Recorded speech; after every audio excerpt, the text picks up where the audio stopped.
Efendim 2 keynote speaker'ımızla arka arkaya oturumlarımız gerçekleştirilecek. İlk oturumdan bahsetmek istiyorum.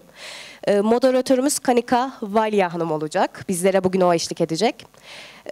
Konuğumuzsa Doktor Cristóbal Escobar. Santiago Uluslararası Belgesel Film Festivali'nde ekran çalışmaları öğretim görevlisi ve film programcısıdır kendisi. Bir diğer konuğumuzsa Doktor Kiara Kuranta. Kendisinin moderatörü Vessem Ahat olacak. Doktor Kiara Kuranta, Edinburgh Üniversitesi'nde film çalışmaları alanında öğretim görevlisi ve Film Filosofi Dergisi'nin yayın kurulu üyesidir. Çok kısa bir bilgi vereceğim. Soru cevap kısmında İngilizce soruları kabul edeceğiz. Keyifli dinlemeler diliyorum ve moderatörümüz Kanika Walia'ya sözü veriyorum. Buyurun efendim.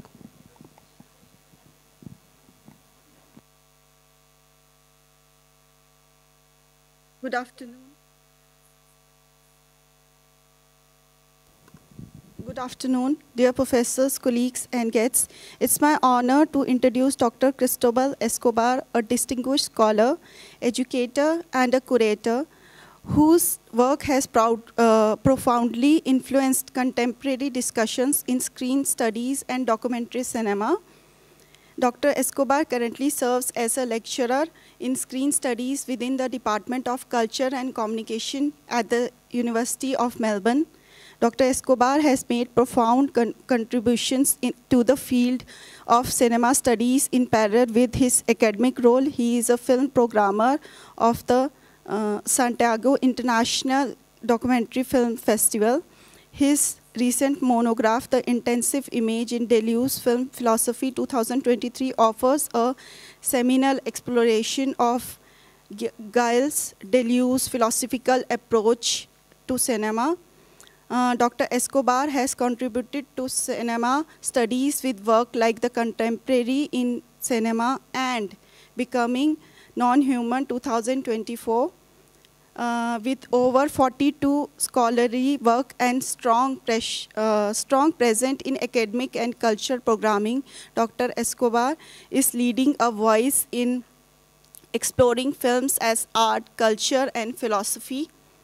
Today we thank him for joining us to discuss mestizo aesthetic impure mixture in contemporary Latin American cinema. Please join me in extending a warm welcome to Dr. Cristóbal Escobar as he shares his insight with us today. Doctor, you can say. Thank you so much, Çok Kanika. teşekkür ederim. Lovely introduction and thank you everyone for Çok tatlı bir tanıtmaydı. Çok teşekkür ederim ve herkese çok teşekkür ederim. Wait, I'm getting the translation here. Let me just see if I can get Çeviriyi şimdi burada alıyorum. Bakalım. Okay, so I'm very pleased to be joining you Gerçekten de çok heyecanlıyım. Size katıldığım için. Şu an yanınızda olmayı gerçekten de çok isterim Ankara'da. Lucky enough to join the Cine Philosophy Symposium 2 years ago with a paper on Lucretia Martel's One second. Sir, one second. There is a technical problem.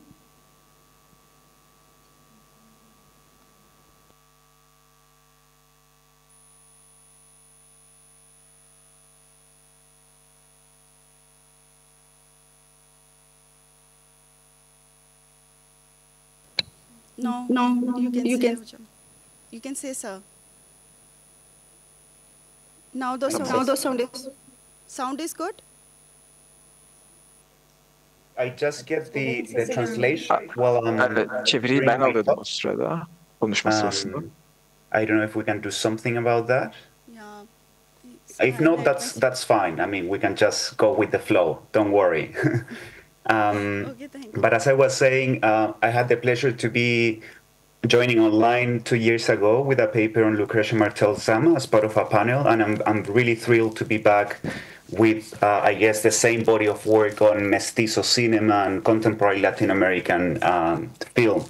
But before I start, I would also like to thank Serdar for the generous invitation to join this year's symposium. It's a great honor for me to be part of this wonderful community. I've been following you on social media, and it's really excited to see so many people attending the symposium and film philosophy film festival as well. So it's great to see this happening all over the world right now. And I'm joining you from Chile, and it's really important for me to acknowledge the traditional owners of the land on which I'm talking to you now. I'm in the region of Araucanía, known as the Wallmapu. So I would like to acknowledge the Mapuche people of the Wallmapu nation for allowing me to be here. And the talk on mestizo cinema, which means mestizaje means mixed races, and is the process somehow of colonization from the Spanish and Portuguese crowns in Amerindia or Latin American ground. And that tension, that complicated form of subjectivity that is formed in the encounter between these two cultural traditions is very much what I'm going to be talking about in my paper on mestizo aesthetics, focusing on Carlos Reigada's film Battle in Heaven. So thanks again, and let me just share the screen with you. Can you all see Yes, yes, we can see slides? Sir. Yes, we can see. Yes. We can see. Yes. Yes, great. Fantastic. Awesome. Let's get started.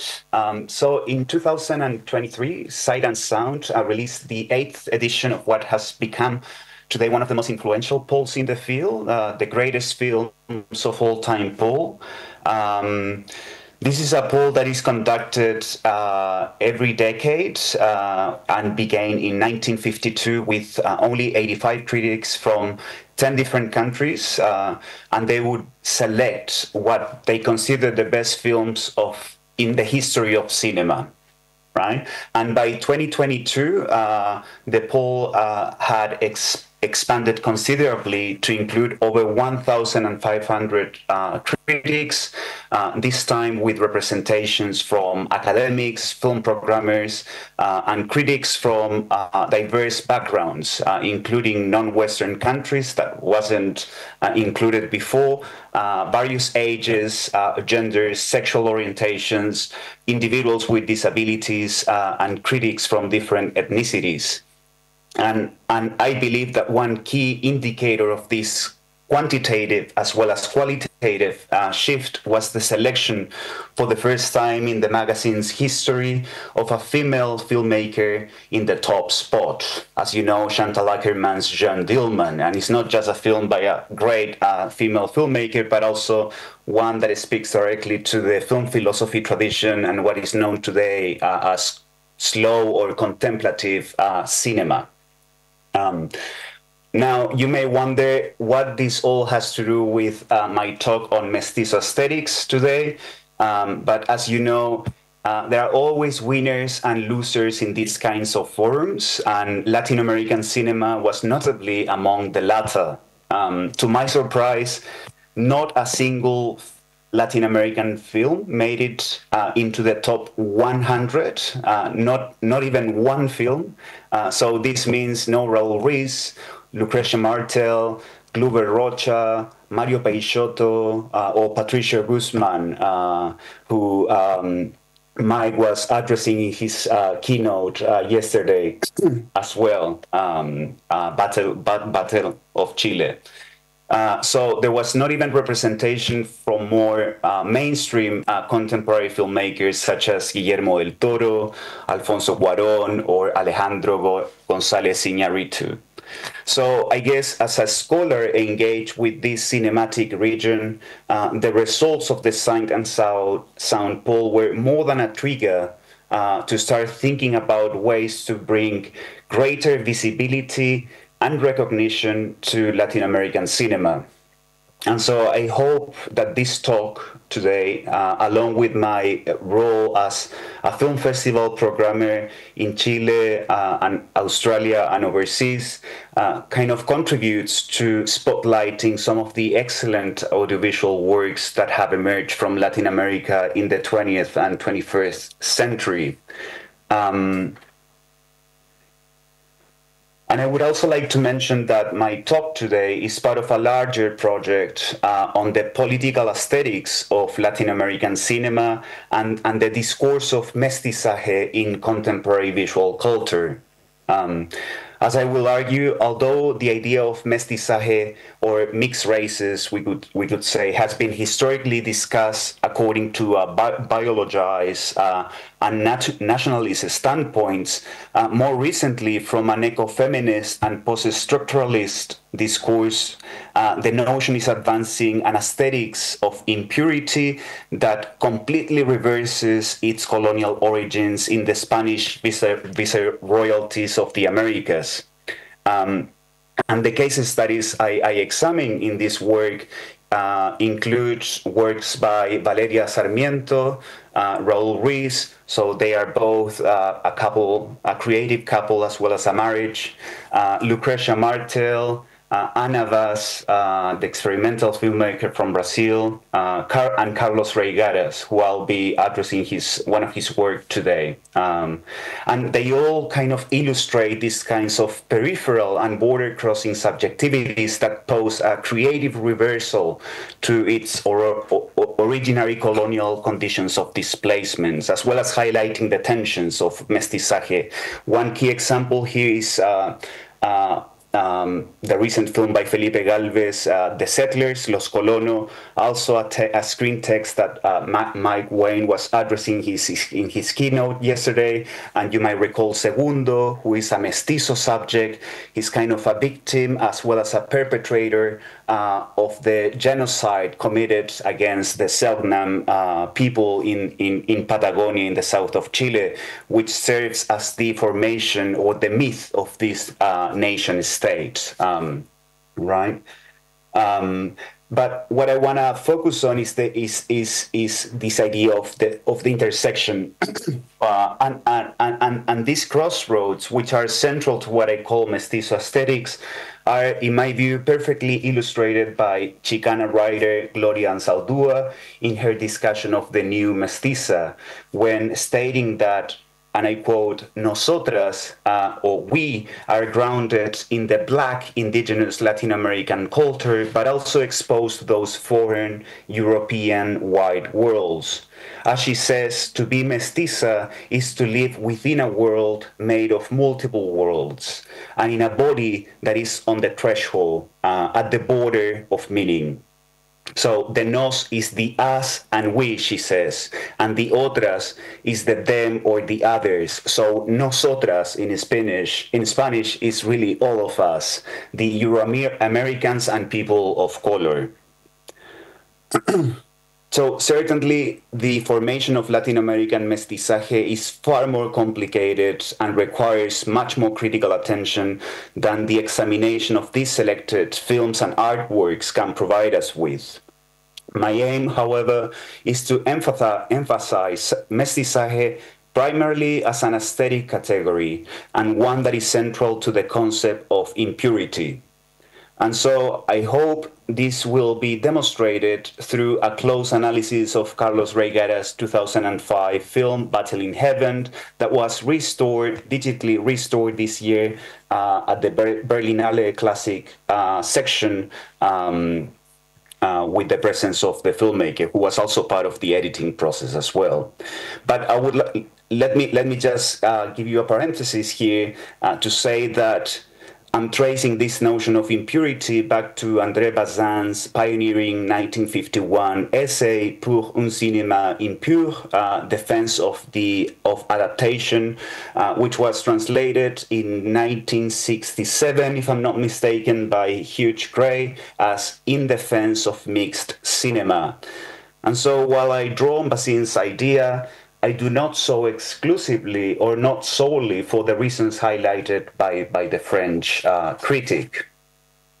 As we know, for Bazin, impurity refers mainly to cinema's interaction with and incorporation of the other arts. So kind of advocating not only for cinema's mestizaje or blend, if you like, as the seventh art, but also as a reaction against the cinema pure or pure cinema discourse of the 1920s and 30s in France, which believed that cinema's purity could be found in montage, in the work of editing.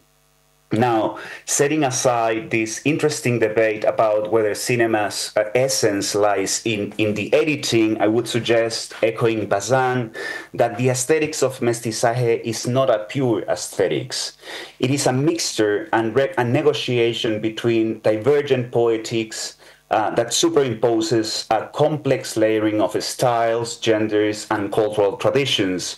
And this hybrid form of kind of creates a baroque form of realism that by definition is border crossing and peripheral. Now, this approach to mestizaje as an aesthetic principle is marked by a fragmented subjectivity and an artisanal mode of production that is deeply experimental. In Hamid Nafisi's terms, it reflects an accented cinema that favors, and I quote, an aesthetics of juxtaposition, where mestizaje would illuminate various forms of impurity. Accented films, says Nafisi, derive their power not from purity and refusal, but from impurity and refusion, thereby undermining the distinction between autochthonous and alien cultures in the interest of promoting their interaction and intertextuality. And so in a similar way, I argue that mestizo cinema cannot be confined or defined solely by the Euro-American colonial encounter, not even as a matter of mixed identities, but rather as an expansive fusion that, echoing Jacques-Luc Nancy, becomes lost in the act of mixing. As the French philosopher says, you Latinos make a founding father's mestizaje, showing that all foundation is itself unfounded, and it is well-founded to be unfounded. Now, there are many risks in discussing mestizaje as a fixed historical colonial category. The first one is that it oversimplifies a very long process of mixture that springs from the continuity and renovation of mestizo encounters. Here, to think of mestizaje in terms of bloodline or racial identity runs the danger of locating its meaning in an essentializing moment that is removed from its preceding histories, as well as detached from its potential becomings. Indeed, on a historical level, one could argue that mestizaje both precedes and transcends the Spanish colonization of Latin America. So the Andalusians, Basque, Castilians, and Extremadurans who arrived in the New World, so-called, at the end of the 15th century, were already part of a long history of cultural fusion with other civilizations, so that the Latin American mestizo is one who assimilates and plays with this previous amalgamation of perspectives to create a completely new cultural identity.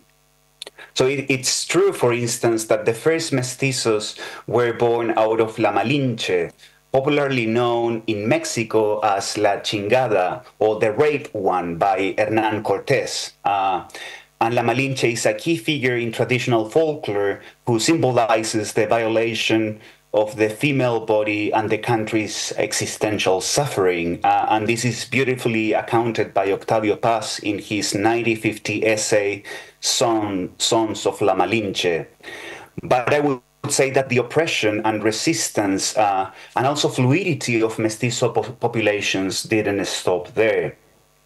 Following the conquest of the Aztec Empire in 1521, the enslavement and genocide of entire indigenous groups led to a drastic decline in their population, with only about 1.5 million indigenous people remaining by the 17th century, compared to the 25 million who inhabited the region before the invasion.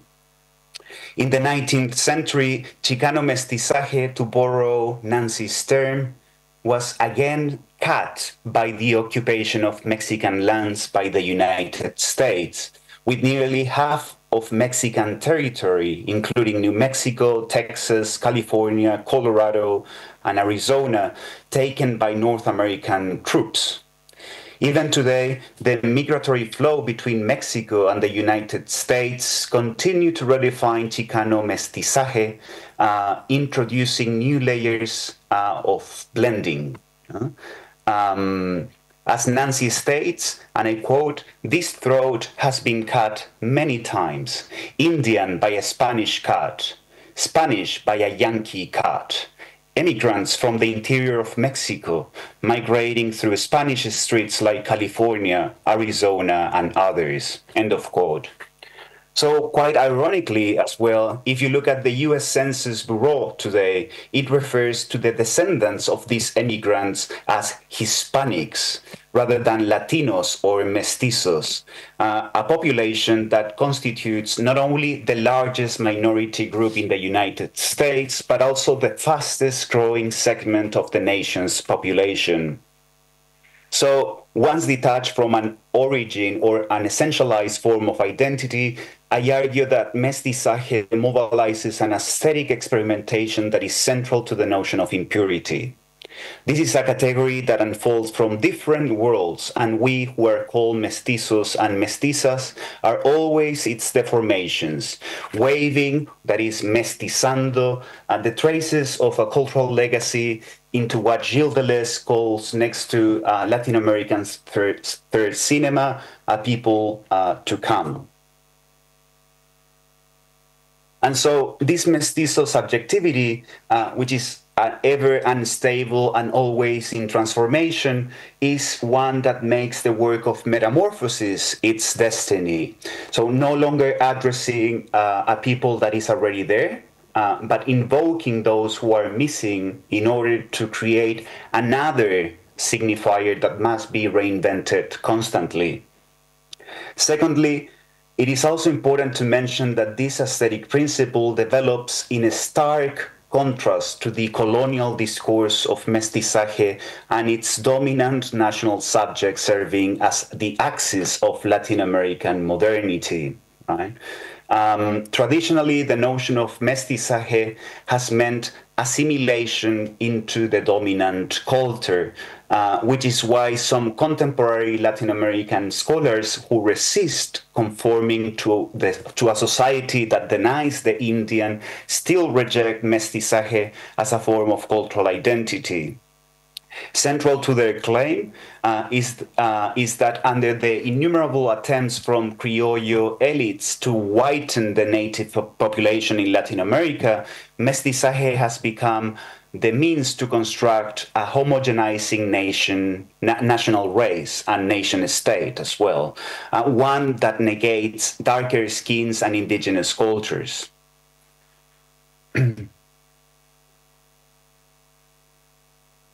And so one of them is Silvia Rivera Kusikanski, the Bolivian sociologist. In her account of the Indian colonial mestizo, for example, she elucidates how the manufacturing of the mestizo body incubated by the urban elites of Bolivia led to a racial identity forged through the exaltation of the white skin over the concealment of the black body. And this is, of course, as we know, an endeavor of racial labeling where an analysis of class intersects, so to speak, with that ethnocultural description that carefully records clothing, skin color, and bodily gestures.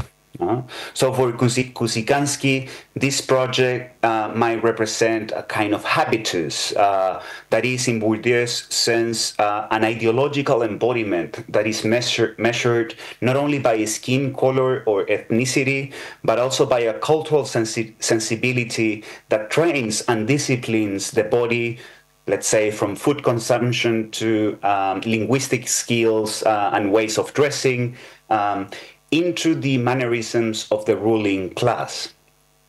So more importantly for Kusikansky, mestizaje represents a concept, and I would say a practice, that is useless in naming the diversity of Latin American identities, precisely because it conceals the difference and does not account for the violence that revolves around many marginalized ethnic groups.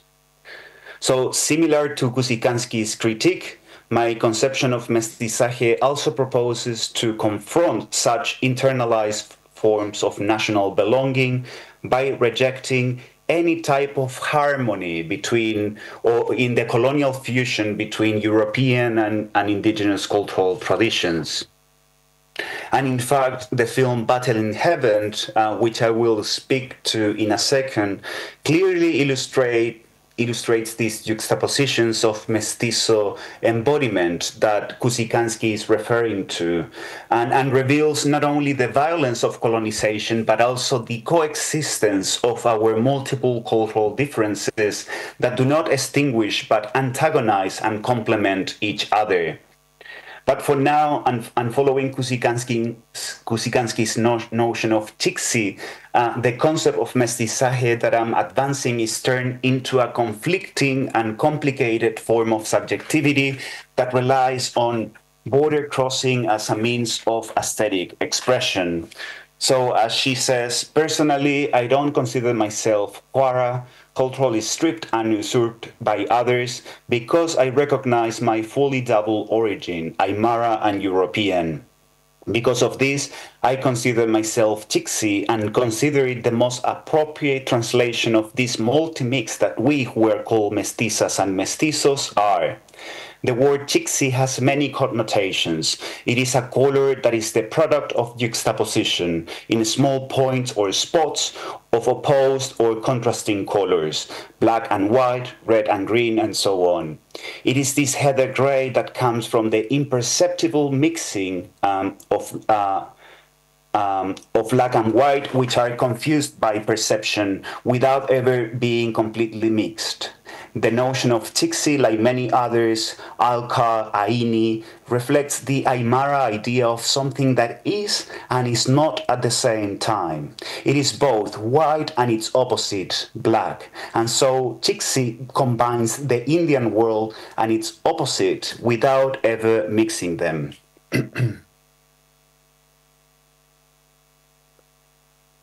And so, like the term Chiksi, which arises from the juxtaposition of black and white mixings, mestizo aesthetics is also alluding to this idea of muddling by experimenting with impurities and violences of all kinds.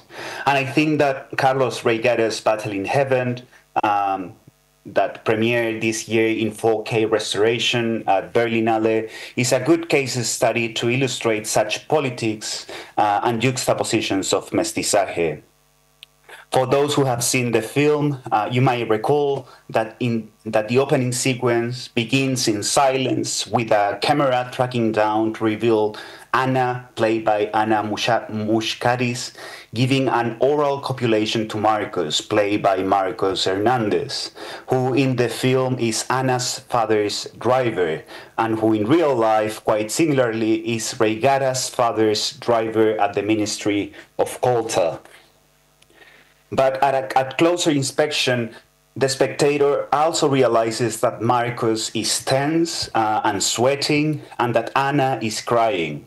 They are non-professional actors performing naturally and probably for the first time for the camera.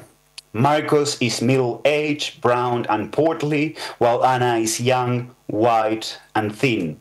their bodies, as well as the social divide that they represent on a screen and in Mexican class relations, stand in a stark contrast to each other.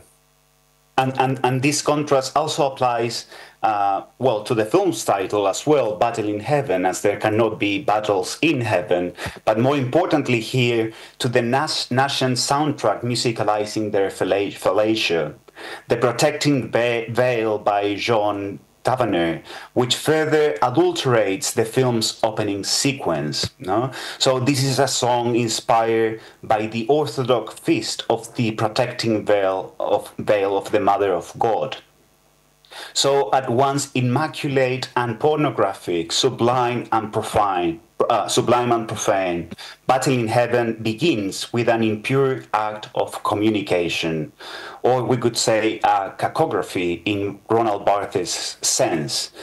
In contrast to idyllic communication, Barthes says, cacography is the writing of noise. And this noise, informed in the film by this kind of asymmetrical association of bodies and the paradoxical audiovisual interplay of events, is what I refer to as the impure mixtures of mestizaje. There is another sequence 30 minutes into Battle in Heaven that further illustrates these juxtaposing associations of mestizo realism. The chauffeur Marcos arrives at a petrol station to fill up the tank of his car. Diegetically, Juan Sebastian Bach's triple concerto in D minor plays from the speakers of a cleaning service area.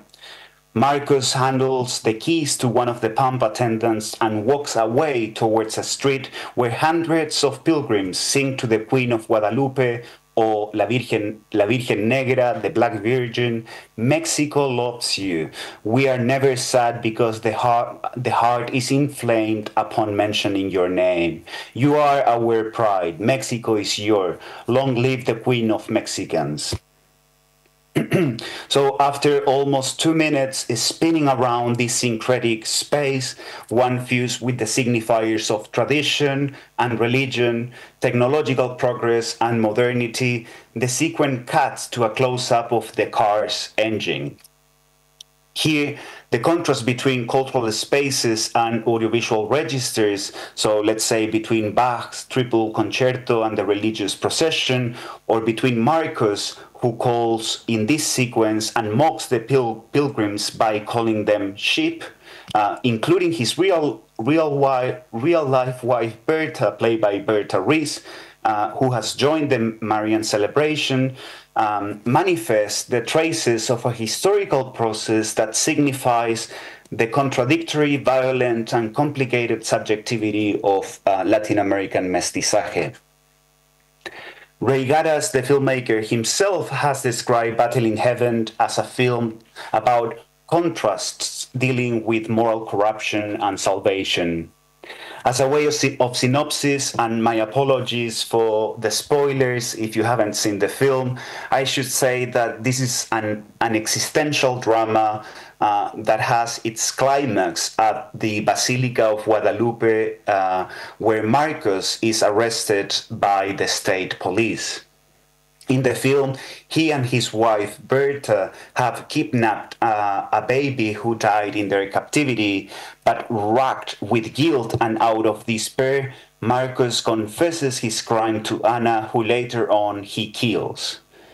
Following his murder and haunted by its legal and moral implications, Marcos chooses the path of redemption and joins the religious pilgrimage to the Basilica before being arrested by the police.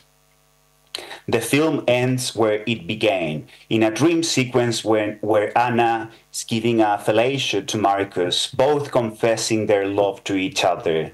And this is, in Ray Garas' words, a film filled with violence and a convoluted reality that cannot be easily explicated.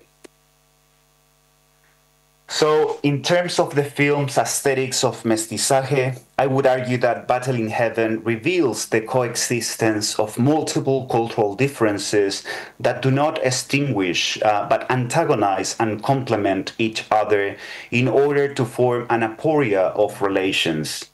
Sex between Marcos and Anna on screen is real, but the cultural and ethnic segregation that these two characters represent in Mexican reality makes of their encounter an illusion, or as Tiago de Luca puts it, an impossible relationship.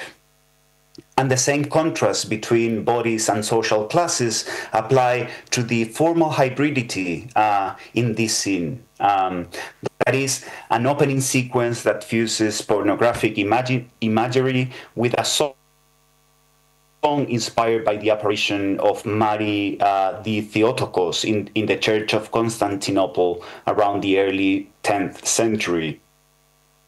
Here, however, the character of Anna, who also resembles a white young and white virgin, becomes her opposite on a screen, being a part-time prostitute in the film, and one that is very reminiscent of Catherine Deneuve's in Belle de Jour by Luis Buñuel.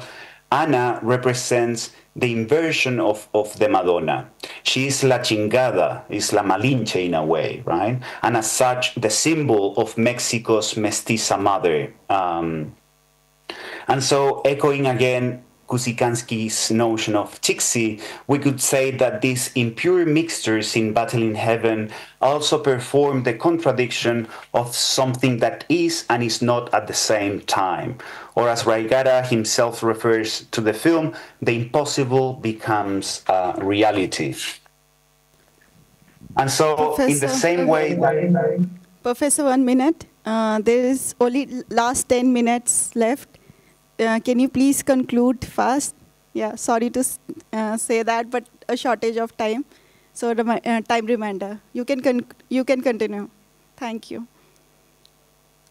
Or yeah, 10 minutes. The Q&A or just for the talk?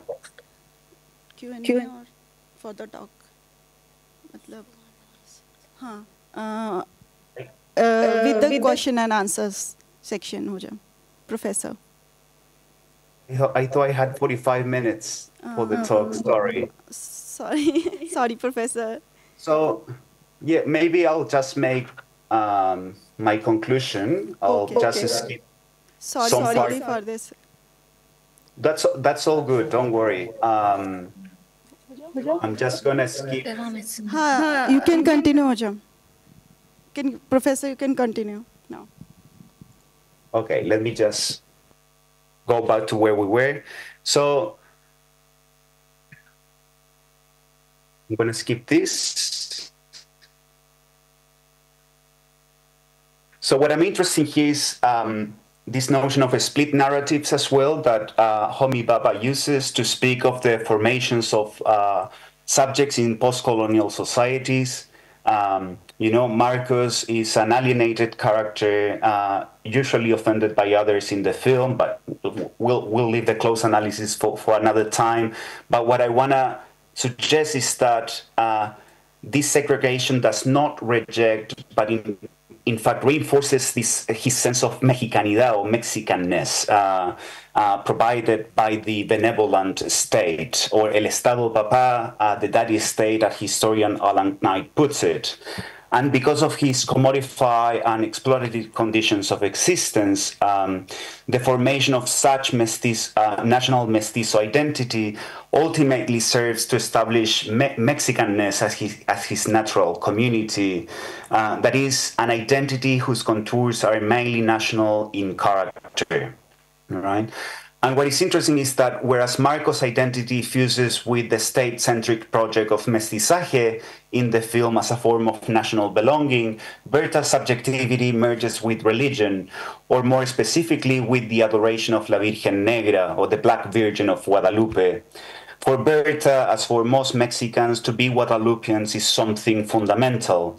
Guadalupe is the threshold between Spanish and Indian cultures, a mediator between different races, and the fusion between the colonizer and the colonized. México es tu tierra y tú su bandera, right? So Mexico is your land and you its flag, goes the popular religious song, The Country Virgin. But as Gloria Anzaldúa writes in Borderland, La Frontera, the new mestiza, Guadalupe is also the symbol of the Virgin Mother who has not been touched. Hence, the inversion of La Malinche, the rape mothers of all Mexicans. Guadalupe, she says, makes us docile and enduring, while La Chingada makes us feel ashamed of our Indian side. And so, in Battle in Heaven, that is also the choque or the clash around the two female characters. There is Ana, the prostitute, and there is Berta, someone who identifies with Guadalupe as the most potent signifier of her Mexicanness. Let me just skip some of the sections.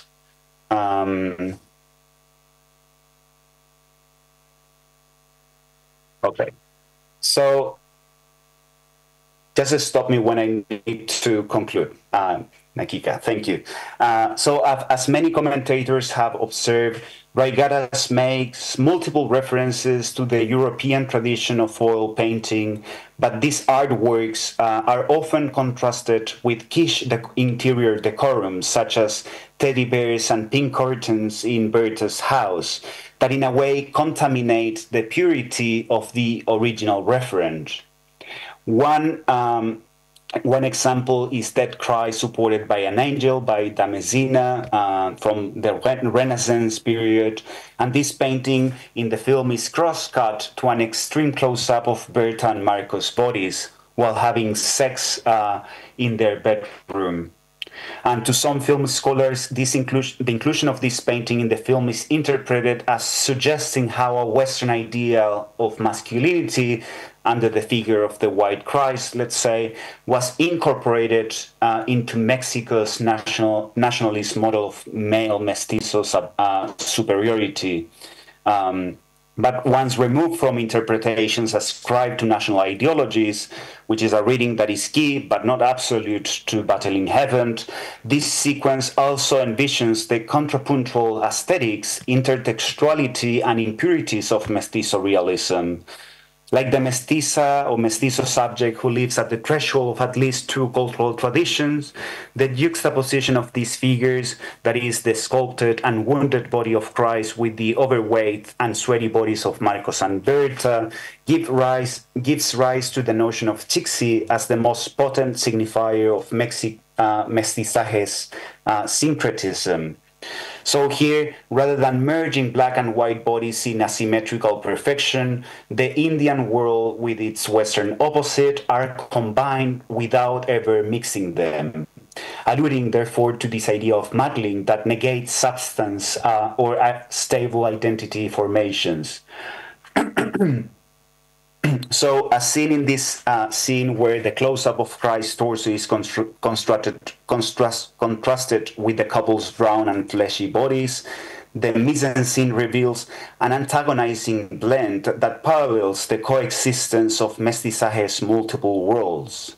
It is, as many commentators have suggested, an exposition of the Mexican Baroque and the manifold styles associated with Reigada's cinema, one that blends Latin American and European artistic traditions into an aesthetic fusion that defies border guards and cultural divisions. And what is interesting here is to note that, for instance, the Spanish colonization of South America, according to Raúl Ruiz, was in itself a Baroque act, because the indigenous who survived the massacre were kind of devouring the foreign code and to make something new, some new form of cultural synthesis out of that. And so for the Chilean filmmaker Raúl Ruiz, these aesthetics of the Baroque, which can be roughly located at the start of the 17th century in Europe, is precisely what the New World receives and transforms into a new mestizo reality. Latin America, in this sense, plays with what it receives, recreating the world of the conqueror with the cultural traditions of the indigenous. By the Baroque, for instance, writes Bolívar Echeverría, one must understand a mestizo way of relating to substance, a will to reorganize identity and remove it from any previous state. More specifically, Echeverría speaks of mestizaje as a phenomenon of code phagy, which is a process in which different cultural codes try to devour each other.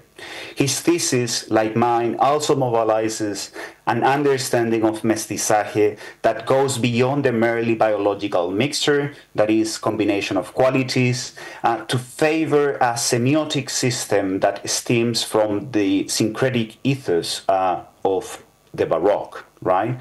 So Echeverría writes, in the history of Latin America, this process of devouring codes from one another is perhaps the most characteristic phenomenon of mestizaje.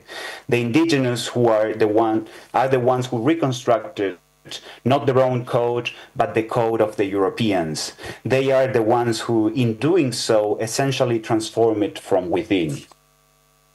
Similarly, for Pedro Morandé, this process of transculturation is also what establishes the syncretic synthesis of Latin American mestizaje. The rediscovery of the Baroque as the Latin American cultural ethos, he says, in addition to defining our own identity, represents the possibility of developing an alternative non-secularist modernity.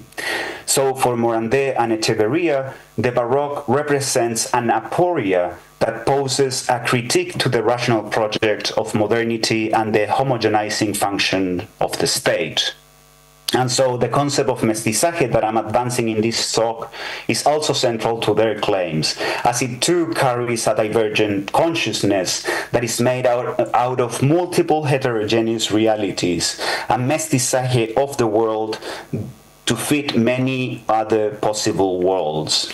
Understood in these terms, mestizo aesthetics represents an amalgamation of styles and epistemes that resist the assimilation into the dominant scheme.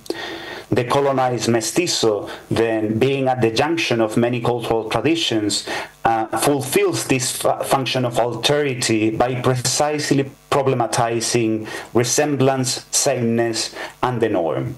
So, caught in between worlds, mestizo subjects such as Marcos and Bertas in Reigara's film refuse to pick sides or identify exclusively with one group or another, leading to a negotiation that both blurs identity and troubles the law. And so, from this perspective, Battle in Heaven can be read as an aesthetic experimentation that produces a disturbance to reality. It grounds the notion of mestizaje in an expressive domain that oscillates and ranges freely between European avant-garde and Mesoamerican cultural traditions, collapsing hierarchies and creating new possibilities in the realm of the sensible, the visible, and the thinkable. And so, to speak of Battle in Heaven as a sensible experimentation with reality is to suggest an aesthetic regime of art in Jacques Rancière's terms. According to the philosopher, aesthetic art is one that moves away from mimetic concerns that render a situation intelligible.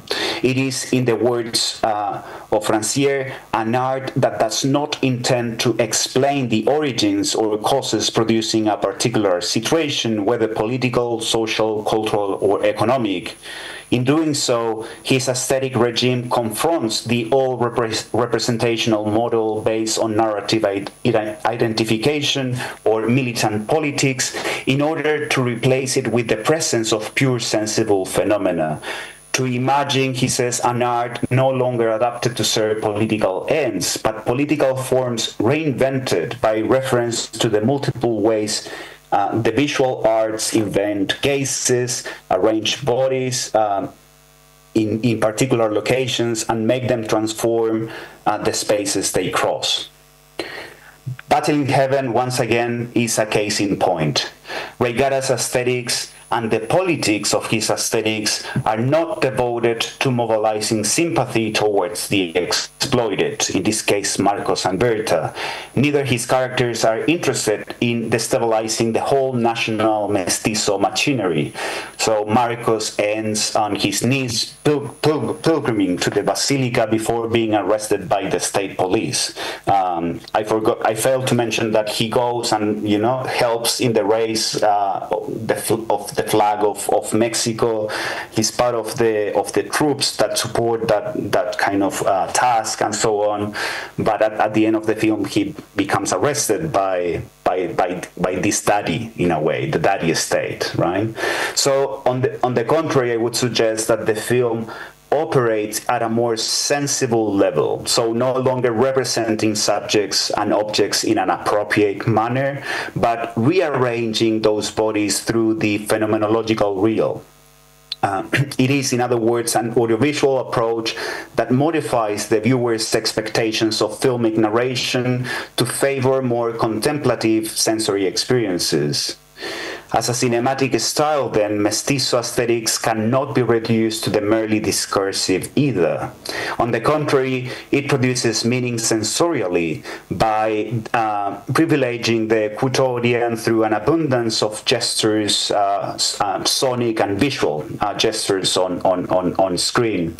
It is a realism that arises from multiple negotiations and struggles between different aesthetic codes, about people inhabiting different regimes of power and system of knowledge, and therefore a mestizaje of the realm of the visible and the audible, based on a cross-border experimentation that also Laura Yu marks in kind of comparable terms has called intercultural cinema. She says, intercultural cinema is characterized by experimental styles that suspend the representational conventions that have held in narrative cinema for decades. And likewise, for Rancière, such a cinema on the frontier of meaning creates a dissensus. Artworks can produce effects of dissensus precisely because they neither give lessons nor have any sense of destination. So it is in many ways a cinema that moves away from the epic treatment of historical subjects and the thrill of action to resonate with peripheral images and marginal subjects that create and frustrate expectations. I'm just gonna wrap up with this. So I would say that Battle in Heaven can also therefore be characterized by a weakening of action and the de-agencized presence of its male protagonist Marcos on a screen. His crisis, like that of the less modern characters, is also one of stasis, someone who suspends action to show how existence and exhaustion runs through his body. So this is a form of weak poetics or a weak drama that Pablo Corro similarly defines in terms of eventlessness, a system that is undoing agentic roles, the morphologies of action-reaction, and the epistemological status of recording.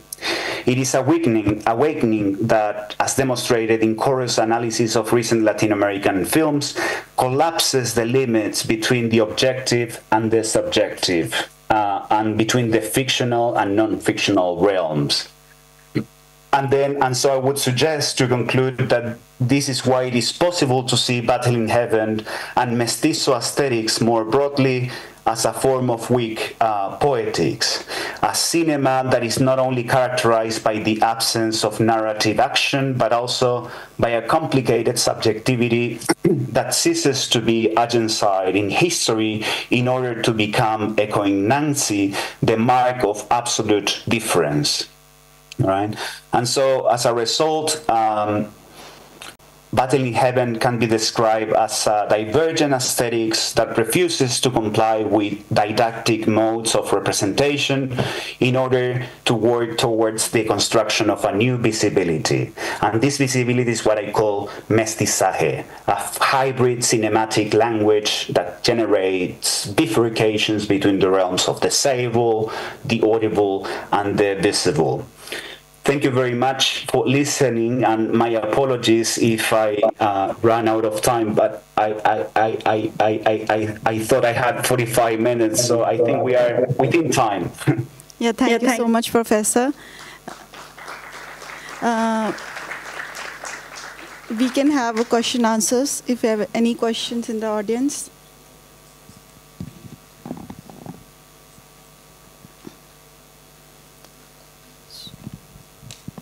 Is there any questions? Or comments, disagreements?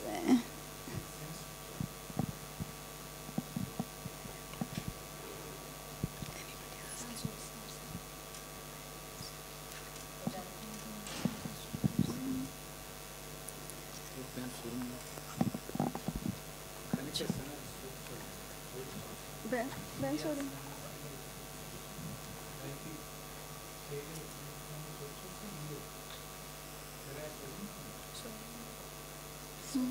Ben sorayım.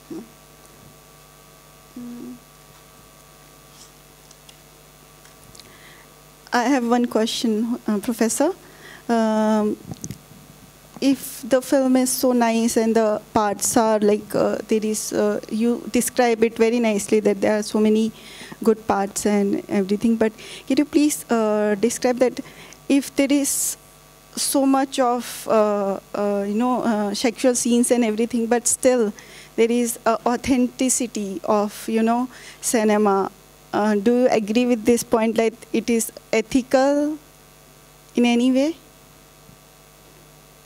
I mean, yeah, that's a very good question, Kanika, and I'm glad that you've asked that, because Carlos Regueras, the filmmaker, has it's a kind of a provocateur, right? And he's been he's run into many different problems with his films, not just Battle in Heaven, but I'm also thinking of Japón, or his most recent, Our Time, where he experiments kind of in many different realms, including the sexual, with his wife, and involves his kids in the making of these films. So when it comes to the ethical dimension, I think it's a filmmaker that could easily be, it's a tough question in terms of the ethics. But it's also it's complicated, because mestizaje within the realm of ethics has also worked at the margins of what we call, the legal constraint. It is, Mexico is filled with violence, with the narco state, with femicides of all types, but it's also infused with a tenderness and a generosity that is so characteristic of that territory. And I think all of these blends, the violent, unethical, if you like, blend, and the cultural strata fuses with that kind of gentle and generous approach.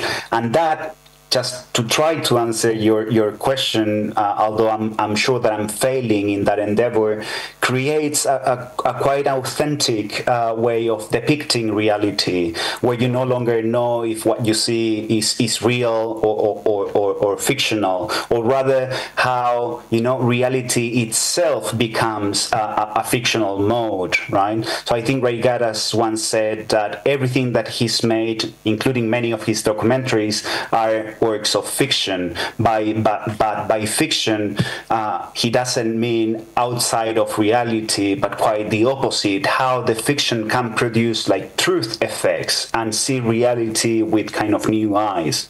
And that fictional universe, of course, could be, of course, very problematized by sort of the ethical productions of filmmaking, hiring subordinates so much support for other. Sorry, I'm getting the audio. Marcos works for his father at the Ministry of Culture. He uses Marcos for the film in a way, and so on. So it's maybe something, something to problematize further. So excellent question, Kanika. Thank you so much. Thank you so much, Professor, for your time. And I'm concluding it. It's like because of the shortage of time, we don't have much questions. And thank you so much, Professor, for giving us such a nice presentation. And I'm ending on this note. Thank you so much, Professor. Thank you so much to you and Serdar and everyone there in the audience. I would love to be there, have a post, talk discussion with everyone. But all the best wishes from Chile, and I hope you keep having a great time.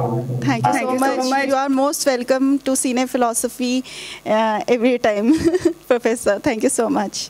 Nice to meet. Bye bye. Bye bye. Thanks.